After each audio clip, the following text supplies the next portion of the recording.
बाबा नारद ने सोचा, आजकल पृथ्वी लोक से बहुत बड़ी बड़ी खबरें आ रही हैं। मनुष्य आकाश में उड़ सकता है, समुद्र को पार कर सकता है, घर बैठे ही टेलीविज़न पर सब कुछ सब जगह दृश्य दे सकता है। स्विच दबाते ही प्रकाश हो जाता है, पंखा चलने लगता है। तब तो पृथ्वी पर ही स्वर्ग होगा।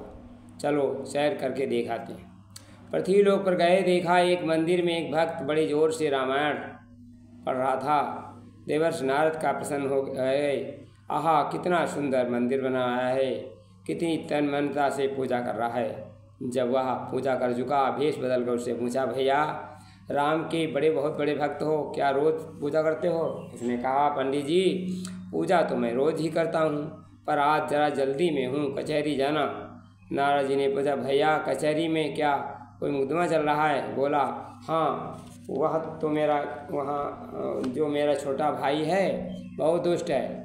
उसने मकान की 5 गज ज़मीन ले ली है, मैं उसे छोड़ूंगा नहीं। मैंने मुकदमा कर ठोक दिया। आज पेशिए, बाकी शाम को मिलना बताऊंगा। जीत गया तो मिठाई खिलाऊंगा। सुनकर नारद जी दंग रह गए। रामायण का पाठ कर रहा है और राम भरत के आदर्शों को भूलकर मुख भाई से मुकदमा लड़ रहा है, केवल 5 गज जमीन के लिए। नारद जी का मन खिन्न हो गया। आगे चले तो एक दृश्य देखा। एक आगे अर्थी जा रहे थे, पीछे स्त्री पुरुष रोते हुए जा रहे थे। उसके पीछे पुलिस के आदमी 3 लोग हथकड़ी पहनाए जा रहे थे। सब के साथ रोना चिल्लाना स्वाभाविक था। पुलिस की बात समझ नहीं आई। नारद जी ने भेष बदल कर किसी से पूछा तो एक लड़की का शव है जिसका विवाह के 6 महीने हुआ। सास ससुर पत्नी मिलकर दहेज न मिलकर बहू को जला डाला। पुलिस उन तीनों को पकड़ कर ले गई। रोने वाले लड़की की माता पिता हैं। देवर्षि व्याकुल हो गए। किसी का अपहरण, किसी बलात्कार, आतंक, दस्ते विस्फोट, बहुत व्याकुल हो गए और भगवान के पास पहुँचे तो भगवान ने उनसे पूछा, ये विचार कर देवर्षि पहुँचे वैकुंठ धाम। श्री हरिनारायण को किया श्रद्धा सहित प्रणाम। हंस कर पूछा सब श्री हरि ने, कहिए ऋषि कैसे आए हैं? है कहाँ कहाँ का भ्रमण किया और क्या संदेशा लाए हैं?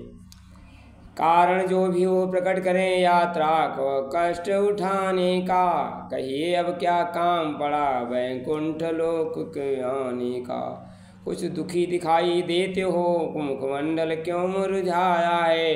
क्या कहीं स्वयंवर में है, फिर शादी को मन ललचाया है? नारद जी कहने लगे, हे हरिदया निधान, अंतर्यामी आप हैं, बनते क्यों आजान?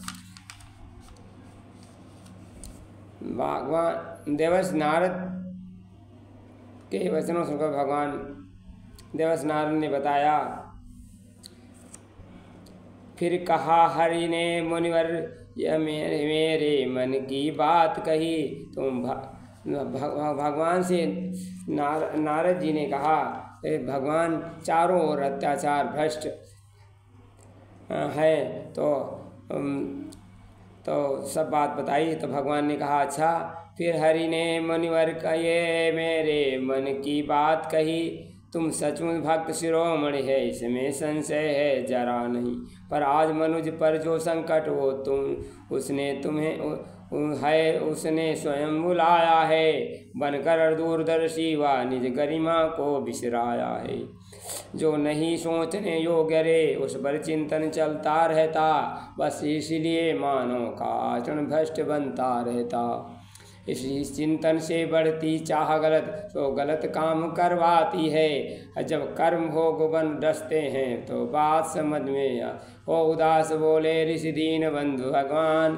पूर्व प्रतिज्ञा को करो नाथ को छो ध्यान। देवर्षि के नाथ को सुनकर भगवान प्रसन्न हुए और कहने लगे, हे ऋषि सचमुच आप भक्त शिरोमणि हैं। जो कुछ आप पृथ्वी पर रहने वाले दुख को दुखी हैं, लेकिन आप ही बताइए, मनुष्य को विधाता ने इतना संपदा देकर भेजा है, धरती का सारा भाव इसी के लिए है। पर मैं क्या करूं, आज मनुष्य अपनी दुर्बुद्धि के कारण इतना कष्ट उठा रहा है।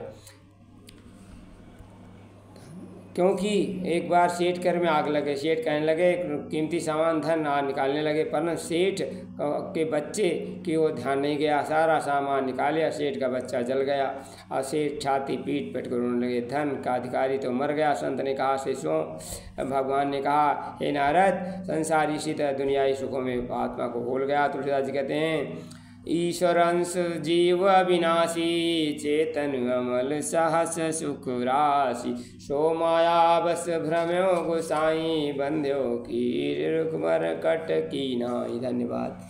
भगवान मनुष्य इसी तरह बोला हुआ है, उसे